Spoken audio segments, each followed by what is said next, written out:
de nuevo con ustedes en esta semana en la que continuamos apoyándoles en la preparación de los diferentes temas de la guía de estudios para adultos. Les felicito por su dedicación y por esforzarse a fin de prepararlos de manera anticipada, de forma adecuada. Hoy tendremos un tema interesante como todos, pero habla acerca del fruto del Espíritu Santo, que es gozo. La base la encontramos en la carta a los Tesalonicenses, la primera epístola, en el capítulo 1, los versículos del 4 al número 7. En esta ocasión desarrollaremos la verdad central. La verdad central es el eje en el que gira la enseñanza de cada sábado. Y esta tiene que ver con el gozo que produce el Espíritu Santo en nuestra vida, en el creyente.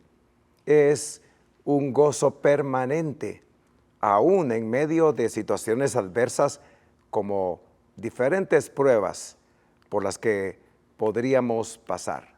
La palabra gozo aparece 72 veces en el Nuevo Testamento y también encontramos allí la expresión de regocijarse por una cantidad de 74.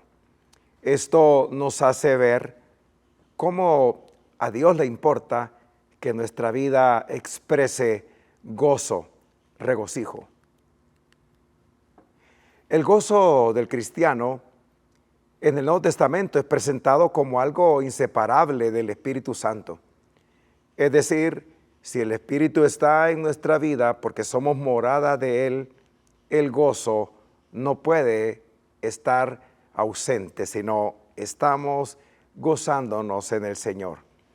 La palabra dice en la carta a los Romanos, en el capítulo 14, el versículo 17, que el reino de Dios no es comida ni bebida, sino justicia, paz y gozo en el Espíritu Santo.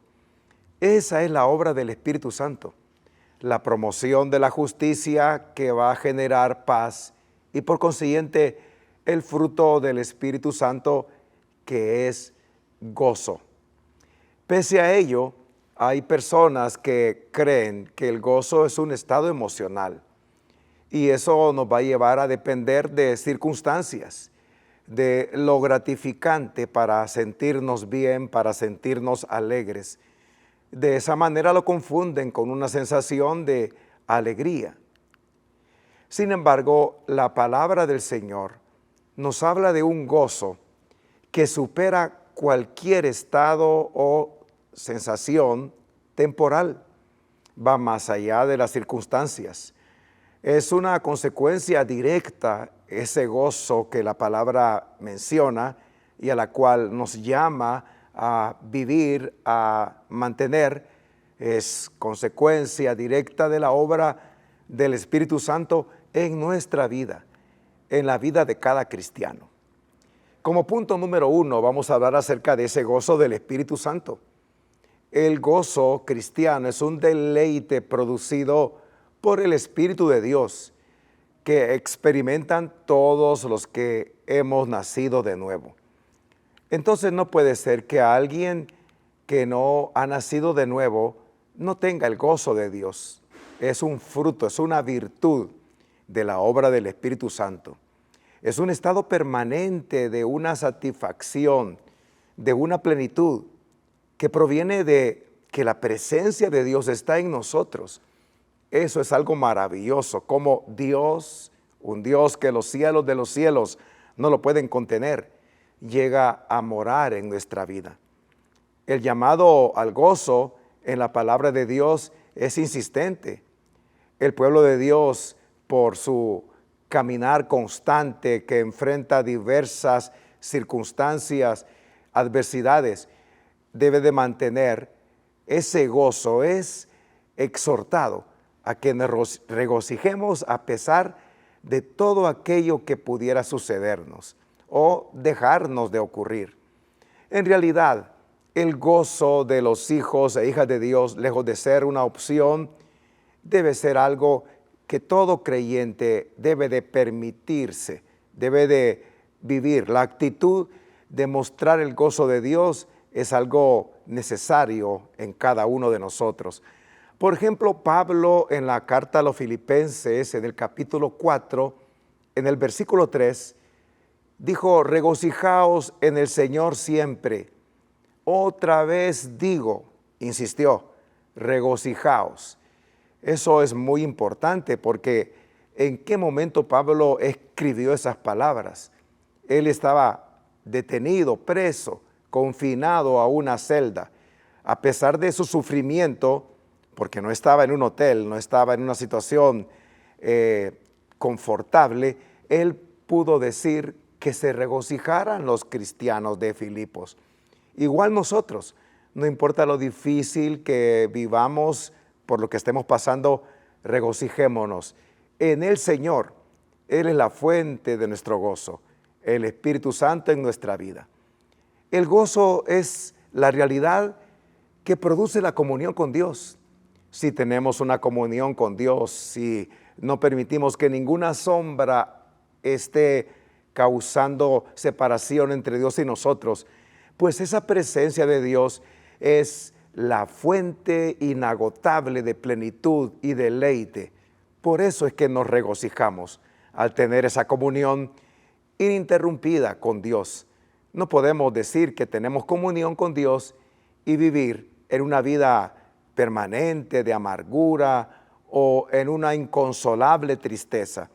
Hay experiencias que podrían producir cierta tristeza o un resentimiento, pero que eso se convierta en algo permanente no puede ser.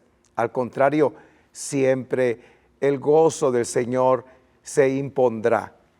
Por eso es que en el Salmo 16 encontramos la declaración en el versículo 11 del salmista que dijo: en tu presencia hay plenitud de gozo, en tu diestra deleites para siempre.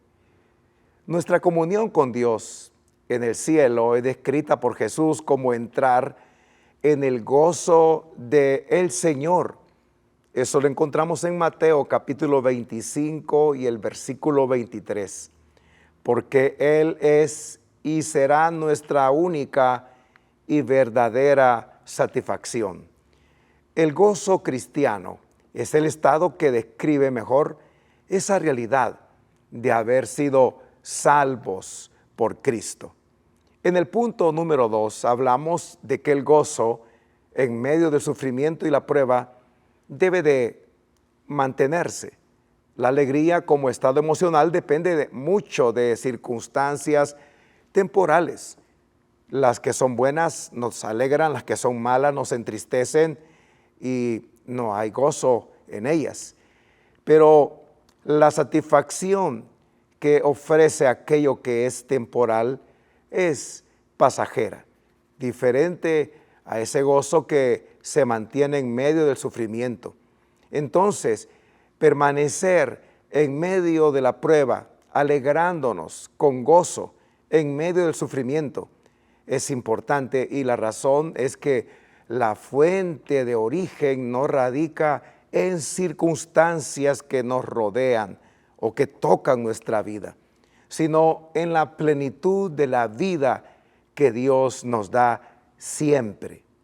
Cuando el creyente se regocija en la aflicción, como los cristianos de Tesalónica que recibieron la palabra en medio de gran tribulación, pero con gozo del Espíritu Santo, se está presentando una evidencia contundente del valor de Cristo en la vida de los cristianos. En el capítulo 14 del libro de los Hechos se habla de cómo Pablo llevó el evangelio a Tesalónica. En una sinagoga, un día sábado, creyeron las personas a las palabras del evangelio que Pablo anunciaba, pero luego se levantó una oposición de los judíos, de las personas de la ciudad, de las mismas autoridades que atacaron a aquellos que habían creído, al punto que Pablo y su acompañante tuvieron que abandonar la ciudad. Se generó una persecución. Por eso es que se dice que la palabra fue recibida en medio de esa oposición, a través de la tribulación que generaba el acecho, la persecución de toda una ciudad que declaraba que los alborotadores del mundo estaban presentes en la ciudad y que querían cambiar las reglas de convivencia de los tesalonicenses. El genuino gozo cristiano hace más creíble el mensaje del Evangelio, o por lo menos no le pone tropiezos. La falta de gozo, que muchas veces se expresa en quejas, en falta de entusiasmo, en insatisfacción, en una frecuente tristeza o una constante amargura, puede ser de tropiezo para el mensaje del Evangelio, que precisamente ofrece el gozo de la salvación. Que Dios nos guarde de semejante contradicción. El punto número 3 nos habla acerca de los beneficios del gozo cristiano. La falta de gozo es la ruta más corta para el pecado. ¿Lo sabías? Es importante que lo tengamos presente.